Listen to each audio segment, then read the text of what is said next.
Sa mas pinaigting na kampanya ng pulisya kontra kriminalidad, huli ngayon ang nakatalang top 4 most wanted person, regional level sa kasong paglabag sa Republic Act 7610 o ang Special Protection of Children Against Abuse, Exploitation, and Discrimination Act at Murder.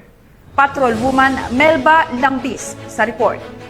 Arestado ng Baguio PNP ang number 4 most wanted person regional level sa kasong paglabag sa RA 7610 o Special Protection of Children Against Abuse, Exploitation, and Discrimination Act at sa kasong murder sa Barangay Pacdal, Baguio City noong 8 ng Hunyo taong kasalukuyan. Kinilala ni Police Colonel Roel D. Tagol, City Director ng Baguio City Police Office, ang nasabing suspect na isang babae, 63 taong gulang at may sariling trabaho. Matagumpay ang operasyon dahil sa pinagsanib na pwersa sa pangunguna ng matauhan ng Baguio City Police Station 6, katuwang ang matauhan ng City Intelligence Unit, Police Regional Office Cordillera, Regional Mobile Force Battalion 15 at iba pang unit ng kapulisan.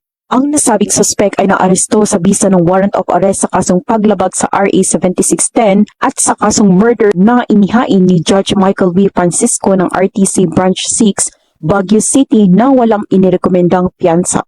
Nasa kustudiya ng Baguio City Police Station 6 ang nasabing suspect para sa kaukulang dokumentasyon at wastong disposisyon bago i-turn over sa kinauukulang hukuman. Ang matagumpay na operasyon ay patuloy lamang na ang pambansang pulisya ay patuloy sa pagpapatupad ng kanyang sinumpaang tungkulin kontra kriminalidad na naaayon sa programa ng kasalukuyang administrasyon.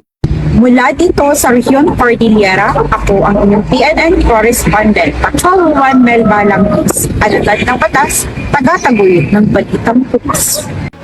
Maraming salamat, Patrolwoman Langbis.